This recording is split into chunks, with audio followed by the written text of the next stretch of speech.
Hey there, Saki here from Saki Tech. You can find me on Instagram or Twitter at Saki Tech Online. So, you have just purchased the new and shiny iPhone 8 or the iPhone 8 Plus.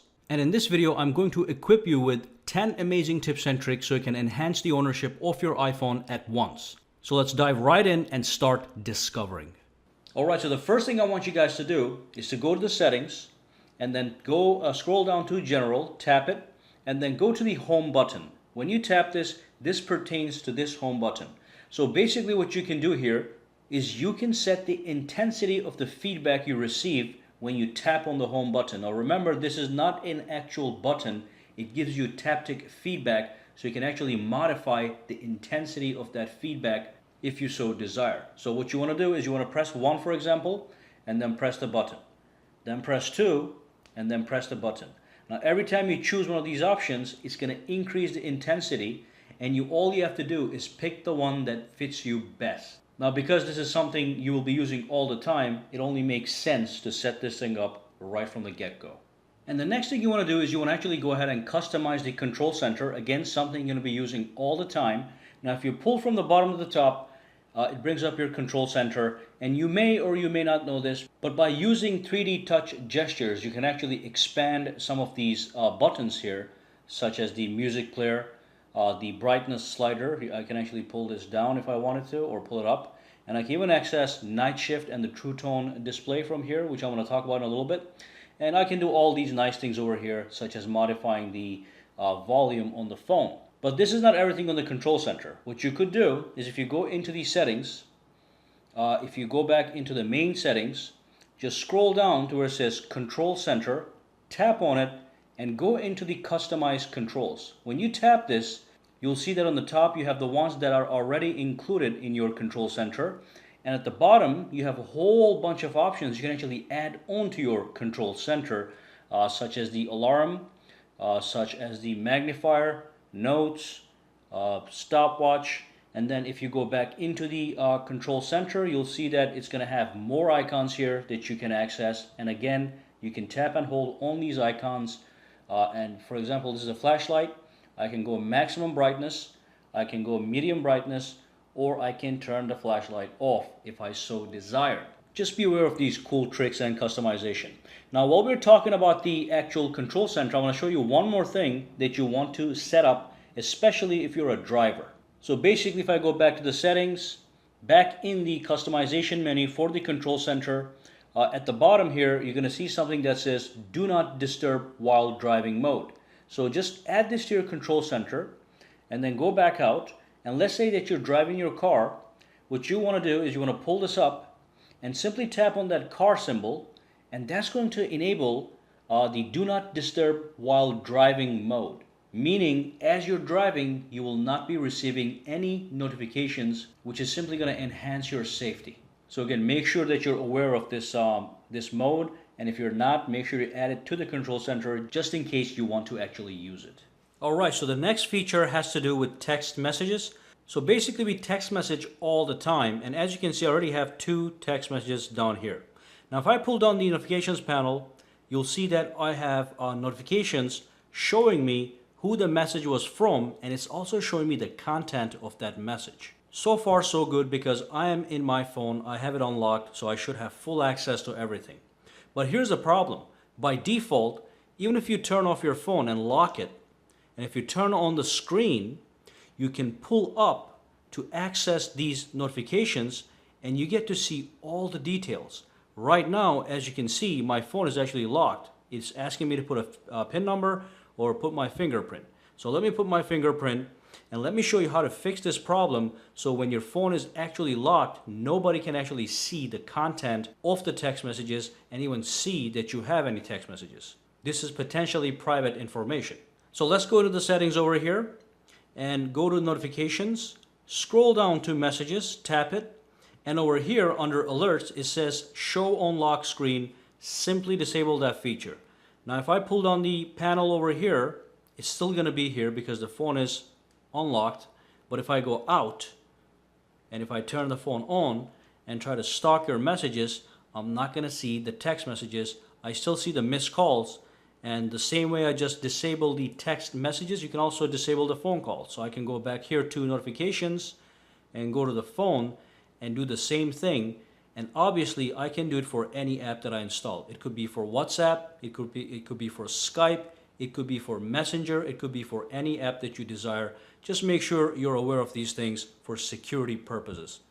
And of course, that's one problem solved, but we have bigger problems. So basically, let me go back into the lock screen, and I'll show you that I can actually access just about everything on the phone via the lock screen unless I exclusively lock it down. So if I go back here, I can access the Today screen. On the Today screen, you have widgets. Some of these widgets might have private information. And then I can also access the Control Center, from where I can access the HomeKit that allows me to turn on and off my lights in the house. And some people even have their locks connected to their HomeKit, which is possible. So you can do anything you want from the Control Center here, and you can also access just about any other notification that you don't individually disable. All right, so we have a problem here. There's a way to fix it. Let's go in here and let me show you what to do. What you want to do is go to the settings, scroll down to Touch ID and Passcode, tap it. It's going to ask you to put your PIN number in. Let me do that right now. And once you're here, just scroll all the way down, and over here it says allow access when locked. So what you can do here is you can shut down everything on the lock screen when your phone is locked, which is the way it's supposed to be. So if I go like that, just disable everything, including Siri, by the way. People even have access to Siri if you don't disable it. Anyway, let me go back out here, turn off the phone, turn it back on, no access to notifications, no access to Today's screen, no access to Control Center. Now that's a total lockdown. All right, so make sure you enable that for security purposes. Now, what's that one thing we use all the time on our phones? It's the keyboard. So let me show you what I'm talking about. There's something really cool you can do with the keyboard. So let's go to a website. Let me go to Amazon.com. Amazon.com. Now, as you can see, I purposefully misspelled that. Normally, when you want to fix it, you can erase the whole thing and try to retype it, or you can try to tap on the right place to take one O out or one N out that you put in for extra. Or what you can do is you can use this keyboard tactic that transforms this keyboard into a trackpad that can allow you to put this cursor precisely where you want to put it. So here's all you want to do. Press and hold. This is the 3D touch gesture, and just scroll precisely where you want to go. Take that one O out. We have an extra N. Press and hold. Put it right there. Take that. Now I can go to Amazon.com. And of course, this keypad trackpad feature, this keyboard trackpad feature can be used anywhere. Whether you're jotting down notes, whether you're text messaging somebody, doesn't matter. This is a fantastic tip. Let's move on to the next one. So when you buy your iPhone, you're given 5 gigabytes of free iCloud storage. Everybody gets that no matter what. But the problem is that 5 gigs is not enough for some people. Some people need more. And there's a way to actually increase the capacity of your iCloud storage. What you want to do is you want to go to the settings.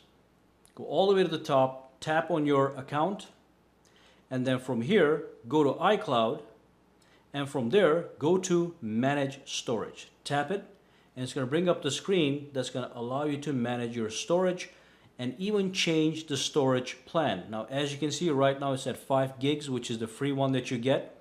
But if you look down here, it's almost used up. You know, I'm using almost a gigabyte for backup, 200 megabytes for iCloud Drive, 150 megabytes for photos. And imagine if I had some videos, that would just go right up. So what you could do is tap this guy, and from here, for just $1 a month, you can purchase 50 gigabytes of storage. Now this one here is $3 a month. That one is $10 a month. That's a little bit too much. But this one right here, 50 gigabytes for $1 a month, is absolutely nothing in case you need that extra storage. You could literally back up your entire phone to iCloud with this option. And then that's a great thing, because then you can restore your phone if something happens on the fly. All right? Let's move on to the next tip. The next option has to do with enabling restrictions on your phone. So as you can see, anybody can go into the App Store right now and download an app. So you can hand your phone over to somebody, perhaps a kid, and the kid can just go crazy and download anything that they want. People can access your camera, they can access Safari, they can access your settings. So there's a lot of stuff going on if you were to hand your phone over to somebody. And of course, one of the worst things that could happen, somebody can actually just accidentally delete your apps. So you see that X symbol, you tap it, and the app is it's gone, it's deleted, all right? And then you have to reinstall it, and you may lose some data. So what you want to do is you want to enable restrictions. Go to Settings, go to General, scroll down to Restrictions, tap on it, and tap on Enable Restrictions. Then put the passcode in, make a new one up for the first time. I'm just going to make 0000. Now remember, this PIN number is not the same as the PIN number you use to unlock your phone. It's a separate restrictions only PIN number. Right off the bat on the top here, you can disable all these apps. So Safari, camera. Let me go back out here. Here's the camera, here's Safari. Let me go back into the restrictions right here. It's going to ask me to put my passcode, which is natural. Disable all these guys, go back out, and as you can see, Safari's gone, camera's gone, and everything else I turned off is gone. So let me go into the settings, go to the restrictions. I'm going to show you something even more amazing. Now this is great, but if you scroll down, these are the three options I really care about: installing apps, deleting apps, and disabling in-app purchases. You can disable these three things. So if I do this, this, and this, nobody can install apps anymore, nobody can delete apps anymore, and nobody can purchase apps within apps. So when you go back out, just to give an example, if I press and hold, you'll still see the wiggling, but you're not going to see the X's that you tap to delete the apps, okay? So make sure you enable restrictions. All right, the next feature, the final thing I want to talk about is how to proactively save space on your iPhone. And by space, I mean storage space. So go to the settings, and then go to the main screen first, and then go into General, and scroll down to where it says iPhone storage. When you tap this guy, you're going to see an option pop right here that says offload unused apps. So basically what happens is your iPhone knows which app you're using and which app you're not using. And if you don't use an app for a long time, and it's taking extra space on your phone, it's simply going to remove that app, but it's still going to save the data for that app. So in case if you re-download that app, the data is still safe, but the app itself is gone because it's wasting space on your phone. Just to give an example, I had a game on my iPhone that was 1.5 gigabytes, and it was just there for a whole year, just sitting there. And before we had this option, it was just sitting there, and I could not figure out why I have all that wasted space. Now you don't have to worry about it. You just enable this guy, okay? And anytime something like that happens where you have a game that you've downloaded a year ago and you haven't been using it, it just offloads that app to save you space, okay? So that was the final tip. Well, thank you for watching this video. I hope you learned some really useful stuff and will enjoy your iPhone 8 better. Meanwhile, make sure to subscribe to Saki Tech for more technology videos. Give this video a thumbs up and follow me on Twitter and Instagram at Saki Tech Online. Guys, have a fantastic day.